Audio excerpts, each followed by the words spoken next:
Yo, welcome back to the archive. Excuse the bit of a different environment and the shitty mic. I'm staying at my dad's house that he's currently moving out of. So this is my empty childhood room. Nice.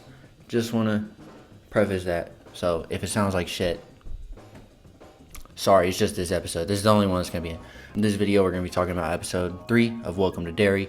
Real briefly, I'm doing this way later than I'm supposed to, so pardon for the lateness. Episode 4 is about to come out, so I probably could have just waited. But fuck it, I need to get a video out this week, so talk about that real quick. Just briefly talk about some of the stuff that happens. First, we get an old circus-looking thing. We learn General Shaw was a kid that ran into it himself with Rose, the Native American woman that runs the antique shop. Those two have a history, and that's the reason that we know now for General Shaw being so invested in this it stuff. He sends Leroy and Polly up with Dick Halloran to look for it with the slingshot that Shaw had when he was a kid. He had a run-in with it. I'll just, I guess, say it real quick because I never didn't say it yet. But he was in this like freak show, ran into this skeleton man who had no eye, was really skinny, and then in the woods he ran into him again, and then he started teleporting around. He turns into the normal it monster, a big long slinky dude with big teeth chasing him. So that was the encounter he had. So he definitely knows it's a real thing, and at that point it couldn't get out the woods. He can now, I'm assuming through the sewers, but at that point he couldn't, and this was 1908 by the way. But Halloran has an encounter with it up in the air, or in the helicopter. He is in the sewer, and when he gets in there, Pennywise is like, "Who are you?" Goes through his head, tries to find fears. Who are you?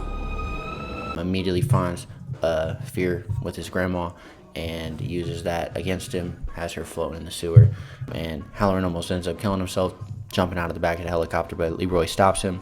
And then later, Leroy has a dinner with Charlotte, his wife, and Dick Halloran, just kind of talking, I guess, and trying to read Halloran, but he can't because Halloran is reading the shit out of him. Halloran mentioned Will. Leroy never said nothing about Will, so he shouldn't know that he has a son.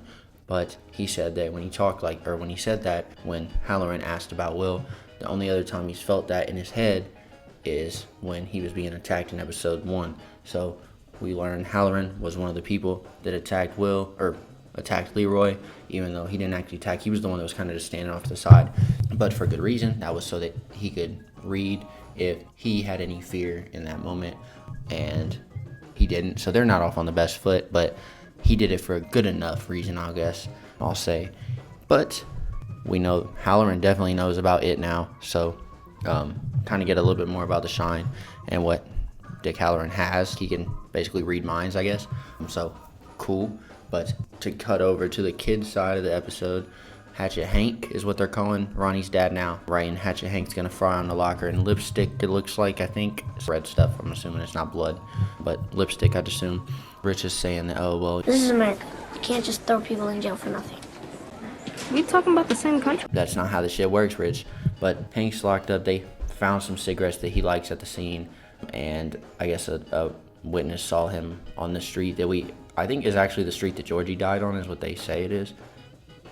I keep hearing noises, but it's the street that Georgie dies on in the first It movie, so that's pretty cool. But they're trying to get Hank to confess to something he didn't do. We see Lily ends up getting out of Juniper Hill after her episode, in the last episode, I guess.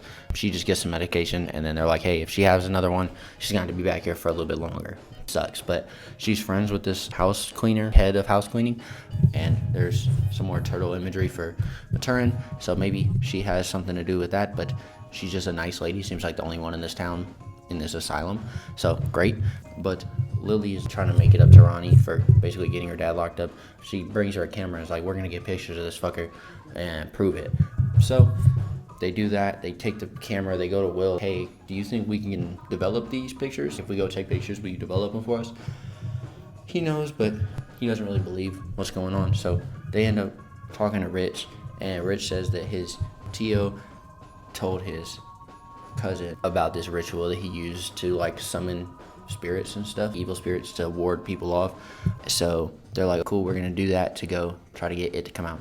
And when it doesn't work, because Rich apparently didn't actually know about it, he was just kind of making it up to hang out with his friends or have people hang out with him because he doesn't really have any friends. It's kind of actually sad, but he did kind of lie to get them there. But while they're leaving, he, I guess, made his promise true because it attacked them. Started separating the ground in the cemetery. They're all riding their bikes and getting chased by these ghosts. Ghosts of Teddy, ghosts of Susie, ghost of his T.O. and stuff.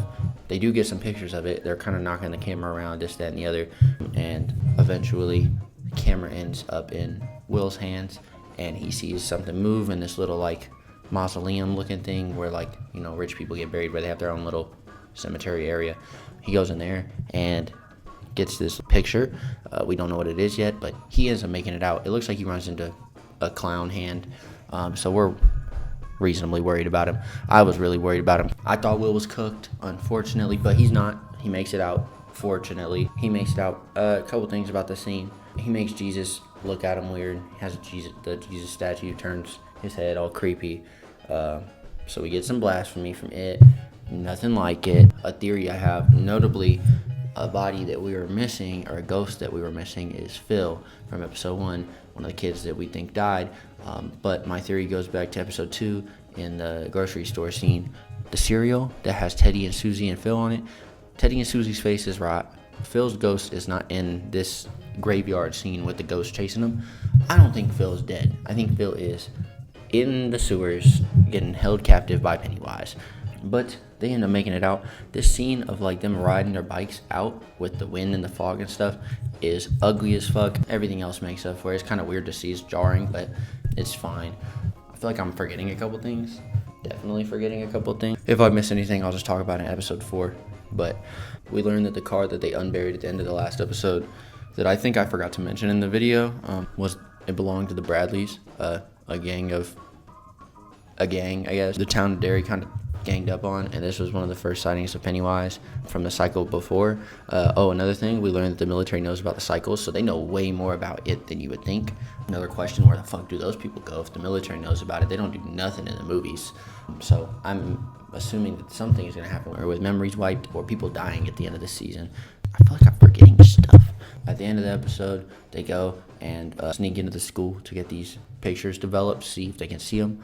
And we learn that you can. They develop them. You see Ghost Teddy, Ghost Susie, and on the final picture that they develop, we see a suspicious outline of a clown who, at this point, this is the kid's first experience, first encounter with Pennywise. So great, we're getting there super slow. We're getting there though. I'm glad they still haven't used Pennywise yet. They'll have a TV show based on a movie, and the big movie character will be in the last episode or 2, and it's like a big build-up. But they're building up to this in a natural way of it not trying to show Pennywise, I guess, yet. And then you're seeing enough of his eyes, you hear his voice, it's cool. I mentioned it, but I didn't talk too much about it. Dick's encounter with it, dope scene. I kind of want to go back to Dick Halloran real quick. The whole dinner with Charlotte and Leroy, pretty good scene. We get Hanlon he's trying so hard to read Dick, but he can't get in there. I'm wondering if Leroy has some of the shine. He seems to be able to sense when Dick is trying to read in his head and mess with him. So maybe he has a little bit of that. So real quick before I go, I want to talk about the scares in this episode and how scary they were for me. I had some gripes with episode 1 scares, but episode 2 scares were really good. The scares we get in this, obviously the Dick Halloran encounter, we get the skeleton man encounter. I kind of have a gripe with some of the other forms outside of Pennywise. They're all kind of just like big teeth, really long limbs, run kind of fast and weird. But ultimately, I guess that's just his style, so it's cool. But I think the cemetery one worked really well. Just the big chase was cool with them passing the camera around and like the ghosts flying up on them. And the ghosts show themselves on camera, so that means they're visible to regular people, I'd assume. If the lightsaber, like it's a physical thing. They're not just ghosts there. They're physically there if they can be seen on camera. So maybe we got some more stuff. I just don't believe that any of this is gonna matter. The adults, especially Bowers and them, don't really seem to give a fuck what the kids have to say. They're just trying to get this dude put away. So maybe this means something for him, maybe it doesn't. Hopefully it does, because free Hank till it's fucking backwards. I don't know, man. It might be cooked for my boy. I hope that's not where this goes, but it's probably where it's gonna end up. I've pretty much got everything I wanted to say out. If I forget anything, I'll mention it in the next video. I think the kid actors are still doing really well. They're doing pretty good at acting scared, I'll give you that. And now I'm glad that the gang is kind of together. We got our little losers club back, and we're gonna be like following this group for a little bit. So I think that's all I really have to say. Sorry, this is kind of a lazily thrown together video. It's been a busy week. I've been sick still, and the set's not there, obviously. But I'll be back in a regular setup probably next video. So thanks for tapping in. Watch Welcome to Derry if you haven't. It's a pretty good show. Catch up. And I think that's all I gotta say. Thanks for watching. Don't do rituals at cemeteries. That's kind of all I gotta say. Don't do stupid shit like that, and you'll probably be safe. Deuces. Peace, love, and positivity.